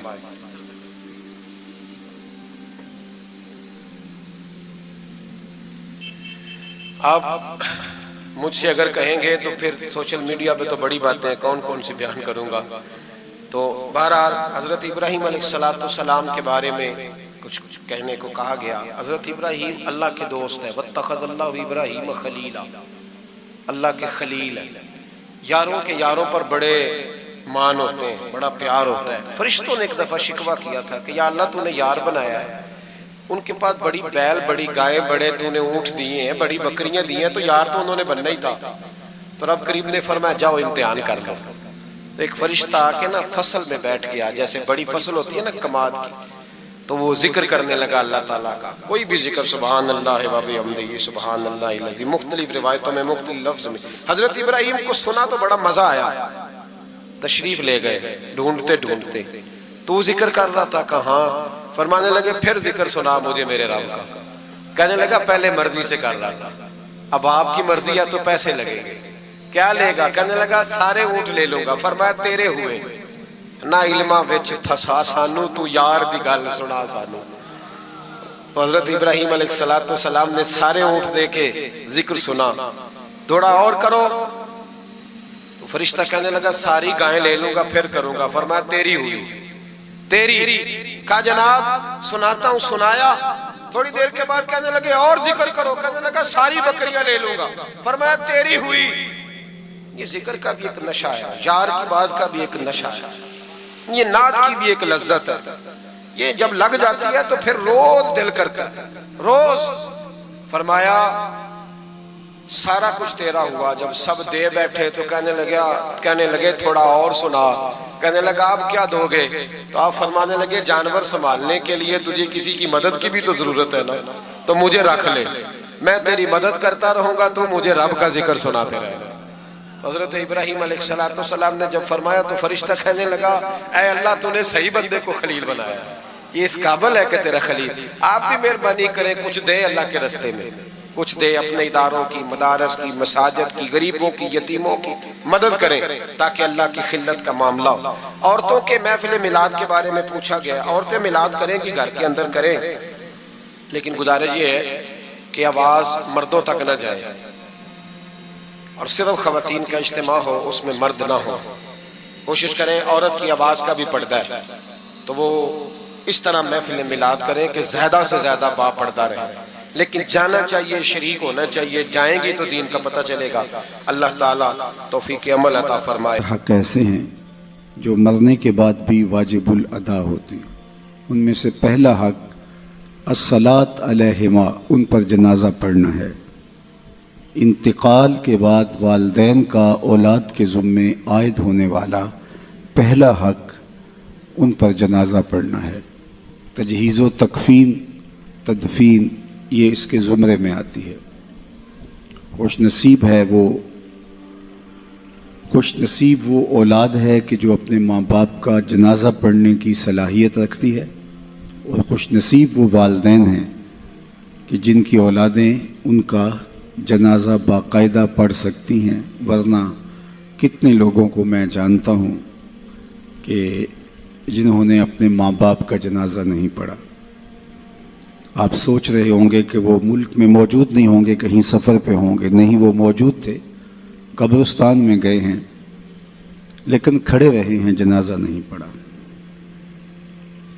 کیا اس شخص سے بڑا کوئی بد نصیب ہو سکتا ہے کہ جس نے اپنی حقیقی ماں کا جنازہ نہیں پڑھا، اپنے حقیقی باپ کا جنازہ نہیں پڑھا اور موجود بھی تھا؟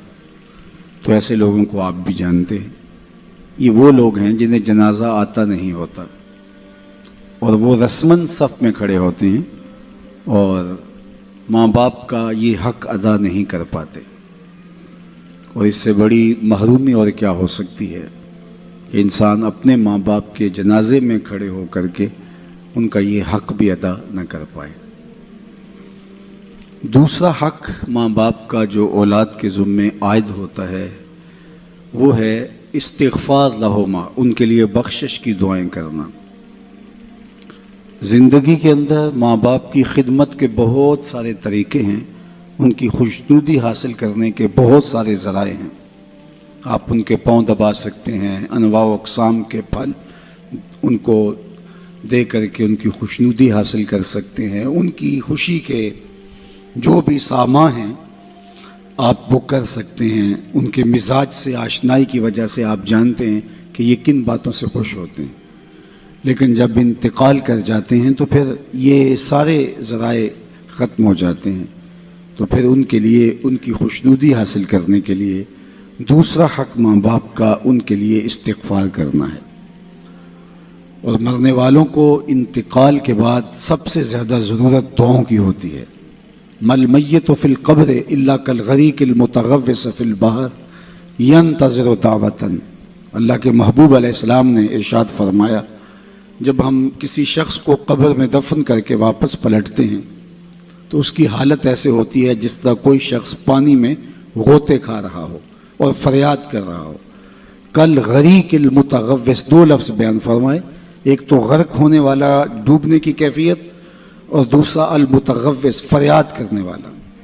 اس آڑے اور مشکل وقت میں اپنے پسماندگان کی طرف سے اگر اسے کسی چیز کا انتظار ہوتا ہے، ینتظر دعوتاً، وہ دعا کا انتظار ہوتا ہے.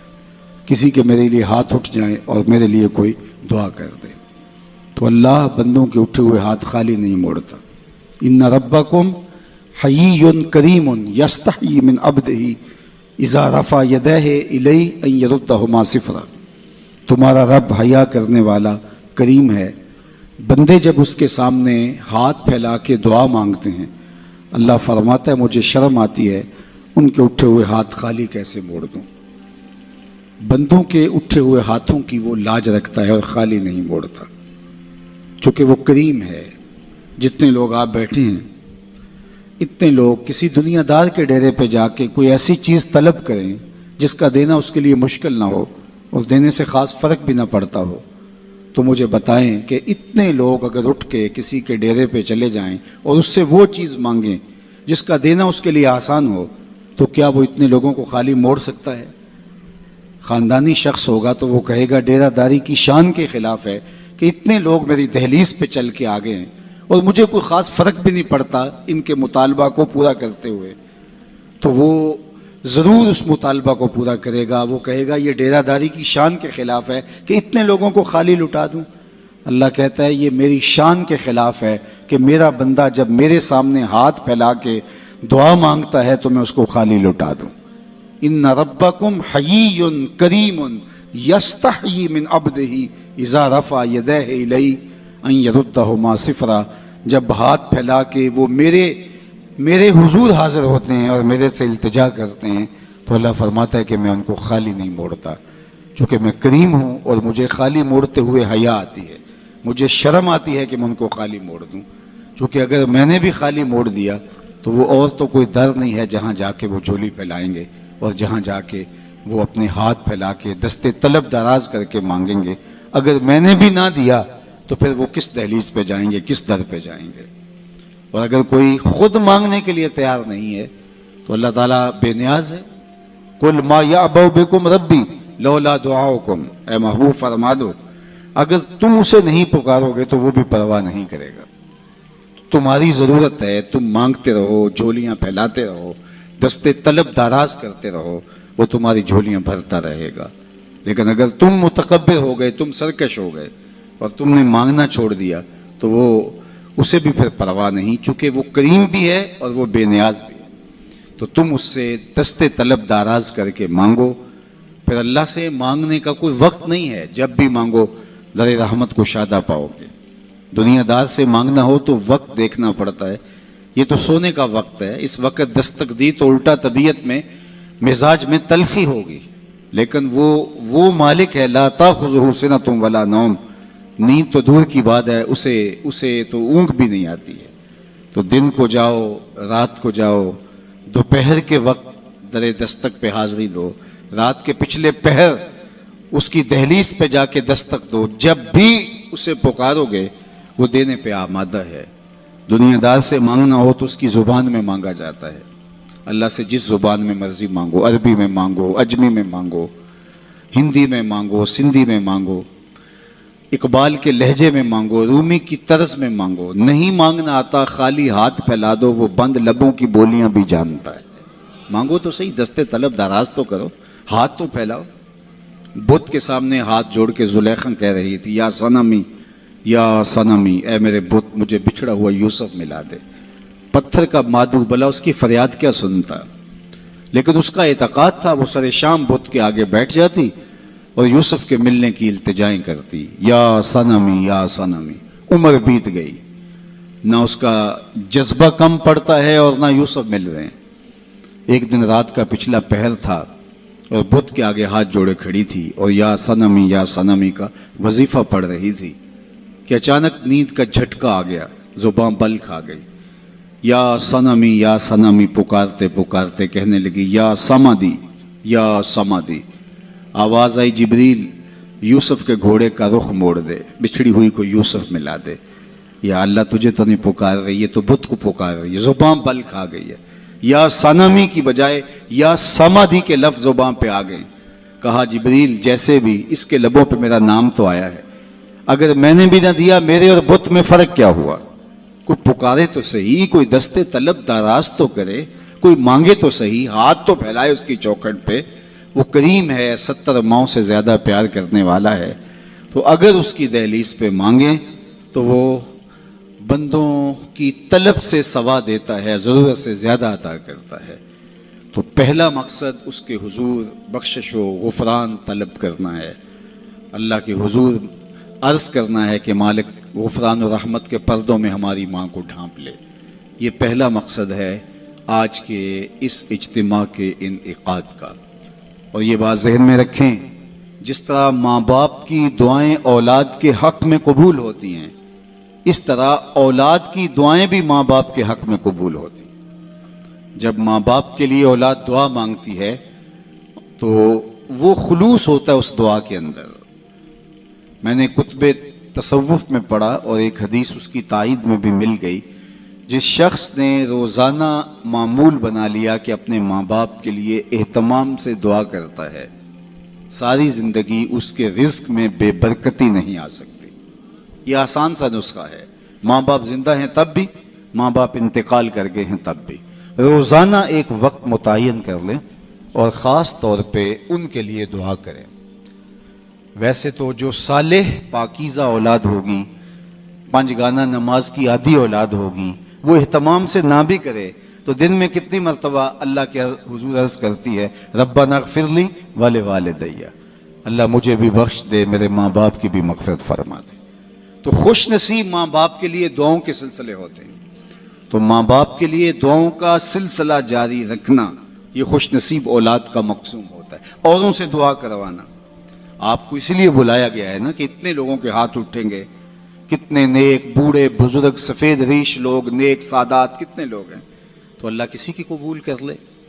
تو اوروں سے دعا کروانا۔ حضرت ابو ہریرہ رضی اللہ تعالیٰ عنہ کہا کرتے تھے اللہم اغفر لأبی ہریرہ ولأمی ولمن استغفر لہما، اے اللہ ابو ہریرہ کو بخش دے، ابو ہریرہ کی ماں کو بخش دے، اور جو ہم دونوں کے لیے بخشش کی دعا کرے اسے بھی بخش دے۔